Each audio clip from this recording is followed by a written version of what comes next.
Sí, como siempre, a disposición y es más, hasta el sentido de distancia, esto del cara a cara, más allá del medio, digamos, de la virtualidad, también nos acerca y creo que en la escuela con más razón es sumamente más válido, digamos. Bueno, son días especiales los que se viven porque todo se ha reformulado y también la educación se está planteando todos los días, porque al menos es lo que nos llevamos como impresión, cómo poder avanzar en este contexto de aislamiento y fundamentalmente a través de la virtualidad o la distancia. ¿Cómo lo llevan ustedes y fundamentalmente qué evaluación haces de estos métodos? En las dos escuelas donde trabajo, digo, en términos generales, se ha encauzado bastante bien. Digamos, esta cuestión sanitaria desnuda básicamente tres aspectos. La esencialidad que tiene el rol docente para cualquier proceso de aprendizaje. El docente no es reemplazable. Eso por un lado. Y la otra cuestión, que es una cuestión que tiene que ver más con lo estructural, desnuda las carencias que tiene nuestro sistema educativo. La falta de plataformas virtuales, de estudiantes que tengan acceso a Internet y demás. Y por el otro, nos obliga a los docentes a repensar nuestras prácticas. Son tres dimensiones que necesariamente han quedado de alguna manera al desnudo, por decirlo de alguna forma. Sí, y sobre todo en el último punto, muchos coinciden en eso, más allá de lo que se ha intentado, avanzar en el uso de nuevas tecnologías, en aulas virtuales. Claramente ahora en la práctica la necesidad llevó a que muchos se adaptaran, incluso alumnos, a conocer de formatos, a conocer de aplicaciones, a conocer de todos los recursos que hay a disposición. Es que no es solo la cuestión, Damián, de adaptarse. La humanidad, desde que la humanidad es humanidad, y la humanidad precisamente, valga en este sentido la redundancia, es humanidad a partir de la educación. De hecho, la historia de la humanidad en términos de registro comienza con la escritura, con los primeros registros que la humanidad plantea para las próximas generaciones, lo que va a considerar importante. Digo, traspasando los tiempos, desde esos primeros humanos que nos han dejado, nos han legado hoy este medio de comunicación, que pasamos desde las señales de humo, las marcas en las cuevas, la guturalidad a tener un sistema de lenguaje complejo. Necesariamente la educación tiene que tener estas formas implicadas en sus procesos de aprendizaje y de enseñanza. A ver, el adaptarse no es necesariamente la salida, sino que tener en claro políticamente a ver qué escuela queremos, qué ciudadanía queremos a nuestros estudiantes. No puede ser este colapso hoy del sistema educativo porque el Estado argentino en sus variantes no invirtió en los últimos años en aulas virtuales, en plataformas virtuales para que los millones de estudiantes de los diferentes niveles del sistema educativo argentino tengan acceso a un derecho humano fundante como es la educación.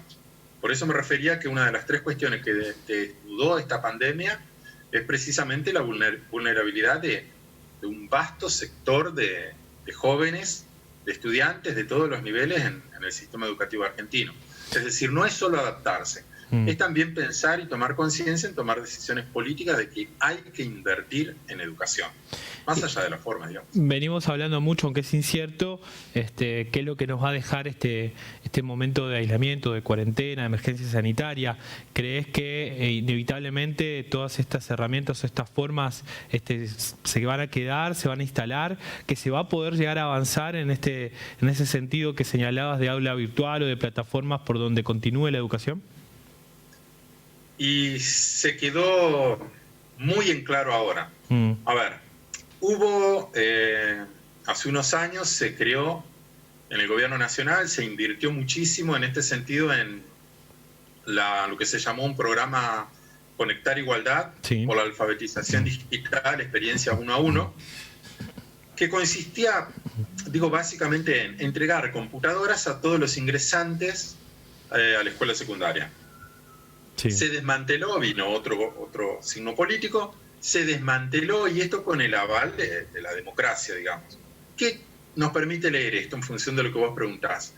¿Cómo no hemos tomado conciencia de políticas de Estado? Es decir, de dar continuidad, por ejemplo, a cuáles son los sentidos que estamos impregnando en la educación argentina. No puede ser que se caiga. Hoy por hoy queda más que claro que la necesidad es que todos los estudiantes de Argentina tengan acceso a plataformas virtuales, a recursos informáticos, porque es la salida, es la alfabetización. A ver, un estudiante a partir del acceso a Internet puede visitar el Museo del Louvre, puede aprender a leer de otras maneras. Hoy me decía una estudiante, Alma, de primer año de la Escuela del Bicentenario, que me encantó leerla, me dice: profe, yo me animé a leer por el WhatsApp, porque en el aula nunca me animé. Es todo un dato.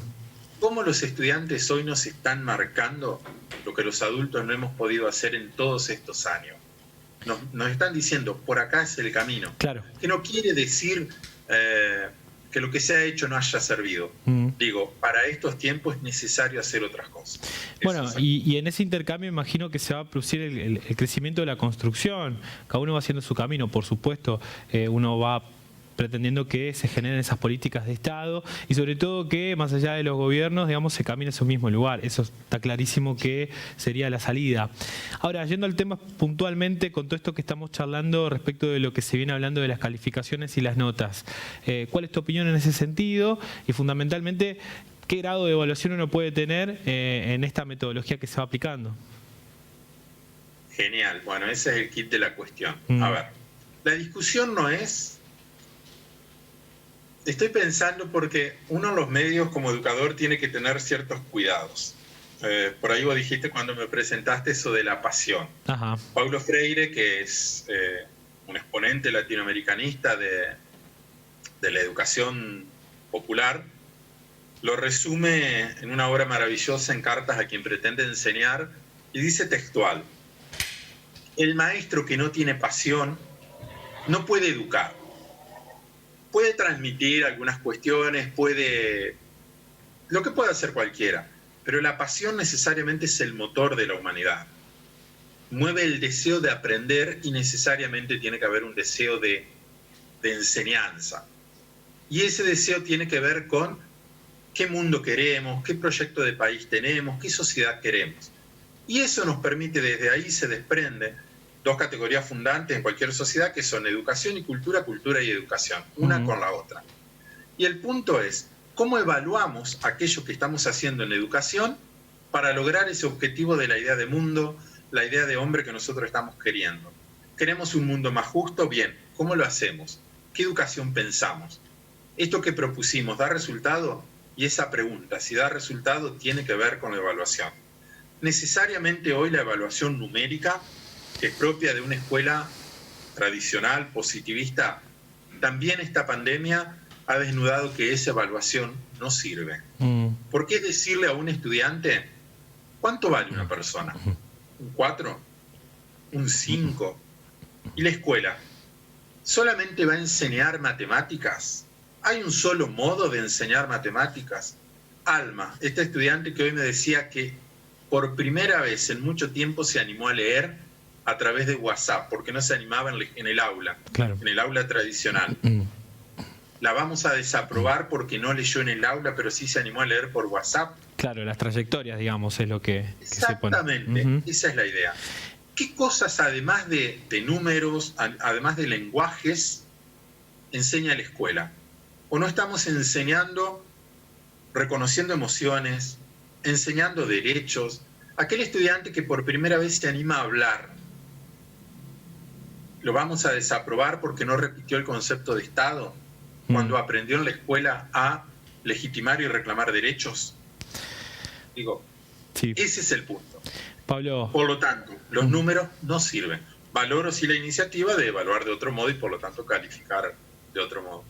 Bueno, cerramos así, podríamos charlar horas, pero lo bueno es que podemos seguir hablando y que se produce el encuentro de esta manera y que nos vaya ayudando y vamos nosotros todos intentando avanzar en una idea, ¿no?, de lo que representa la educación y fundamentalmente durante estos días.